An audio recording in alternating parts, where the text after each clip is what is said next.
శ్రీమైట్స్ ఛానల్కు స్వాగతం. ఈరోజు మనం ఒక చందమామ కథ చెప్పుకుందాము. ఒక ఊళ్ళో సోమన్న అనేవాడు ఉండేవాడు.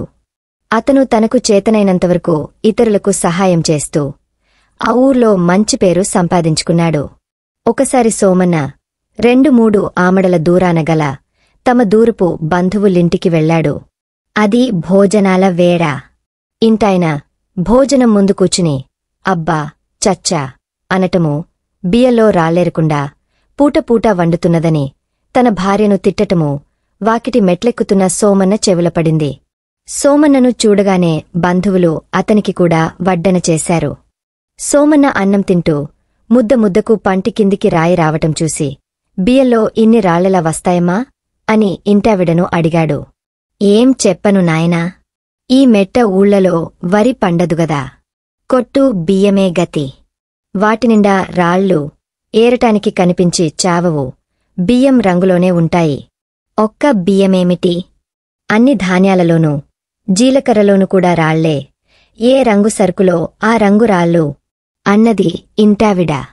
ఇంటాయన మటుకు కొట్టునుంచి తెచ్చుకున్న సరుకు బాగు చేసుకోవటం చాతకాకపోతే ఏమవుతుంది అన్నాడు. ఈ రాళ్ల అంతూ తేల్చుకోవలసిందేననుకున్నాడు సోమన్న. అతను తన బంధువులకు సరుకులిచ్చే కొట్టువాడి దగ్గరికి పోయి, మీ కొట్లో కొనే ప్రతి సరుకులోనూ రాళ్ళుంటాయట, ఏమిటి కథ అని అడిగాడు. ఆ సంగతి నాకేం తెలుస్తుంది బాబూ, నాది చిన్న కొట్టు, ఎలా వచ్చిన సరుకు అలాగే అమ్మేస్తున్నాను. ఊళ్ళో అన్ని కొట్లకు సరుకులిచ్చే దానయ్యగారినడిగితే సంగతి తెలియవచ్చు అన్నాడు కొట్టువాడు. సోమన్న దానయ్య వద్దకు వెళ్లి, మీరు చిల్లర కొట్టువాళ్లకిచ్చే బియ్యం నిండా రాళ్లు వస్తున్నాయి, దానికి కారణమేమిటంటారు అని అడిగాడు.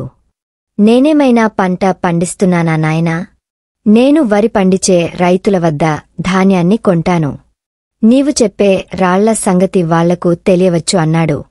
సోమన్న వరి పండించే రైతుల వద్దకు వెళ్లి రాళ్ల మాట అడిగాడు.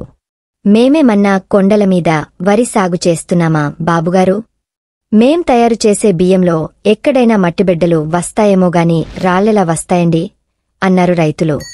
వాళ్లు తమ బియ్యం తెచ్చి సోమన్నకు చూపించారు కూడా.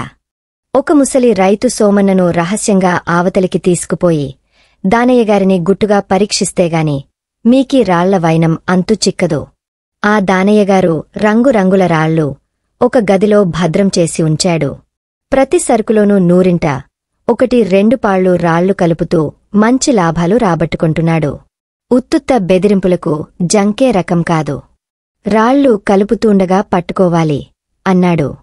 ఆ ముసలి రైతు దానయ్య చేసే మోసం గురించి చాలా వివరాలు చెప్పాడు. దానయ్య తానుండే ఇంటనే ఒక భాగంలో వ్యాపారం జరుపుతాడు. ఇంట్లో అందరూ పడుకున్నాక ఆయన ఒక ప్రత్యేకమైన గదిలో కూర్చుని అర్ధరాత్రిదాకా రాళ్లు కలిపే పని సాగస్తాడు.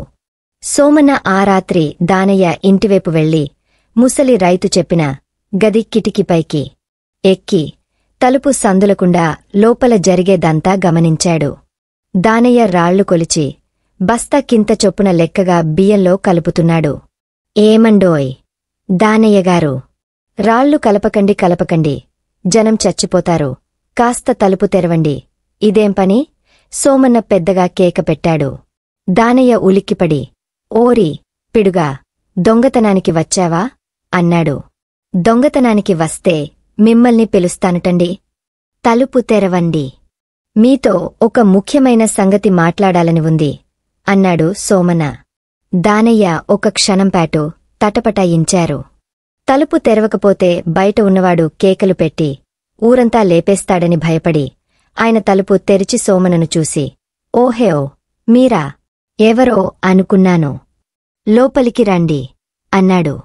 తర్వాత దానయ్య సోమన్నతో, ఈ వ్యవహారంలో మీరేమీ జోక్యం కలిగించుకోకండి, అదొక వ్యాపార రహస్యం, మీకే విషయాలు తెలివు, అందులో అబద్ధాలు, మోసాలు, కల్తీలు ఎన్నో ఉంటాయి, ఇవన్నీ చేస్తేగాని లాభసాటిగా వ్యాపారం సాగదు. ఎన్నో దానాలు ధర్మాలు చేస్తాను గదా, లాభాలు రాకపోతే ఎలా చేయగలను, మీరే చెప్పండి అన్నాడు. అయితే ఒకటి చెయ్యండి దానయ్యగారు, ఇలా రాళ్లు కలపటంచేత మీకెంత లాభం వస్తుందో అంతా నేనిస్తాను. ఈ పని మానండి అన్నాడు సోమన్న. దానయ్య నిర్హాంతపోయి, అందువల్ల మీకేం లాభం అన్నాడు. నా లాభం సంగతి దేవుడిస్తాడులే. మీకు కావలసిన లాభం లెక్కకట్టి చెప్పండి. ఆ మొత్తం రేపు పట్టుకొచ్చి మీకిస్తాను అన్నాడు సోమన్న. దానయ్య ఇదంతా వేళాకోళమనుకున్నాడు. ఆయన సోమన్నతో 500 బస్తాల బియ్యమున్నది. 50 బస్తాలకొక బస్తా రాళ్లు కలిపితే నాకు 10 బస్తాల బియ్యం ధర లాభం. అది అంత అవుతుంది అని చెప్పాడు. మర్నాడు సోమన్న తన దగ్గర ఉన్న డబ్బు లెక్క చూసుకుని, కొంచెం కొరత అయితే ఎరిగిన వారి వద్ద చేబదులు తీసుకుని, ఆ సొమ్మంతా తీసుకుపోయి దానయ్యకిచ్చి, ఇందా మీ లాభం. జనానికి కాస్త మంచి సరుకు అందేటట్లు చూస్తూ ఉండండి అని చెప్పి వెళ్ళిపోయాడు. వీడెవడో బంగారు పిచ్చుకలాగున్నాడు. వెర్రివాడు, వీడి డబ్బు ఎవరో ఒకరు కాజేసి తీరుతారు అనుకున్నాడు దానయ్య. కొన్నాళ్ళు గడిచాక సోమన్న మళ్ళీ ఆ గ్రామం వచ్చి బంధువులింట దిగి, ఇప్పుడు బియ్యం వగైరా మంచివి దొరుకుతున్నాయి కదా అన్నాడు. ఏం మంచి నాయనా, ఎందుకడుగుతావు? మా కష్టాలకు దరీదాపు లేనట్టున్నది అన్నారు అతని బంధువులు. సోమన్న తిన్నగా దానయ్య ఇంటికి వెళ్లాడు. కొత్తగా కోడలిని కాపరానికి తీసుకువచ్చిన దానయ్య ఊళ్ళోని పెద్దలకు విందు చేస్తున్నాడు. ఆయన సోమన్నను చూసి దగ్గరకు వచ్చి పలకరించి, భోజనానికి లేవండి అన్నాడు.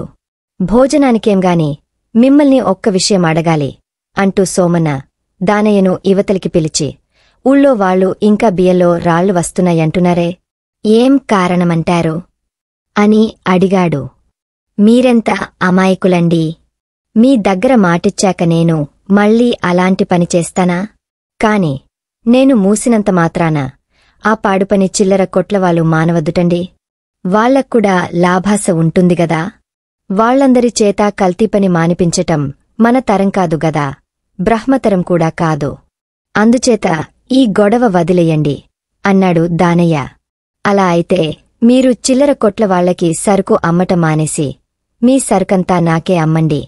నేను అందరికీ పంచేస్తాను అన్నాడు సోమన్న. సోమన్న ఎంత మొండి ఘటమో తెలుసుకుని ఆశ్చర్యపడిన దానయ్య, ఆ సంగతి తర్వాత చూద్దాం, ముందు భోజనానికి లేవండి అన్నాడు. అప్పటికి మొదటి పంక్తి భోజనాలైపోయాయి. మరి కొందరితోబాటు సోమన్న, దానయ్య రెండో పంక్తికి భోజనానికి కూర్చున్నారు. దానయ్య ముద్ద కలిపి నోట్లో పెట్టుకుని, బాబోయ్ చచ్చాను అంటూ దవడలు నొక్కుకుని గోడకి చేరగలబడ్డాడు. అదే స్థితిలో ఉన్న మిగిలిన వాళ్లు ధైర్యం తెచ్చుకుని, ఈ అన్నం తినలేం అంటూ విస్తళ్ల ముందు నుంచి లేచారు. దానయ్యకు చాలా అవమానమాయింది. కళ్లనీళ్ల పర్యంతమైపోయాడు. జరిగినదేమంటే మొదటివార్పు మంచి బియ్యమే వండారు. కాని అన్నం చాలలేదు. వంటవాడు సామాన్ల కొట్టులోకి వెళ్లి రాళ్లు కలిపిన బస్తా నుంచి బియ్యం తెచ్చి వండేశాడు. బియ్యంలో రాళ్లెందుకు వచ్చాయని ఆరాతీసిన బంధువులు వంటవాడు చెప్పిన కొట్టులోకి వెళ్లి అక్కడ బియ్యం బస్తాలపై భాగాలలో రాళ్లు పోసి ఉండటమూ, ఆ గదిలోనే ఒక పక్కగా రంగురంగుల రాళ్లుండటమూ చూశారు బంధువులు. దానయ్య దొంగతనం అందరికీ తెలిసిపోయింది. ఇంకా దానయ్య చేసేది ఏమీ లేక తేలు కుట్టిన దొంగలాగా అయిపోయాడు.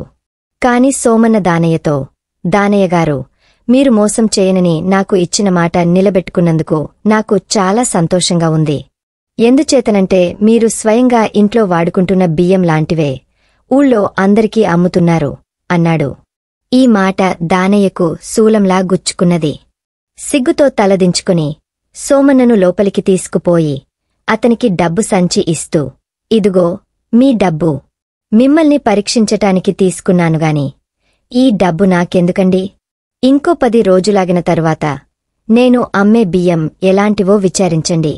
నిజం మీకే తెలుస్తుంది అన్నాడు. సోమన్న తాను చేసిన చేబదులు తీర్చేసి వెళ్ళిపోయాడు. ఆ తర్వాత దానయ్య కల్తీ వ్యాపారం మానేశాడు. మళ్లీ బియ్యంలో రాళ్లు కలపలేదు. ఊళ్ళో వాళ్లు సుఖపడిపోయారు. ఈ కథ ఇంతటితో సమాప్తం. ఇటువంటి మరిన్ని కథల కోసం లైక్, షేర్, సబ్స్క్రైబ్ చేయండి. శ్రీ మైట్స్ ఛానల్. ధన్యవాదములు.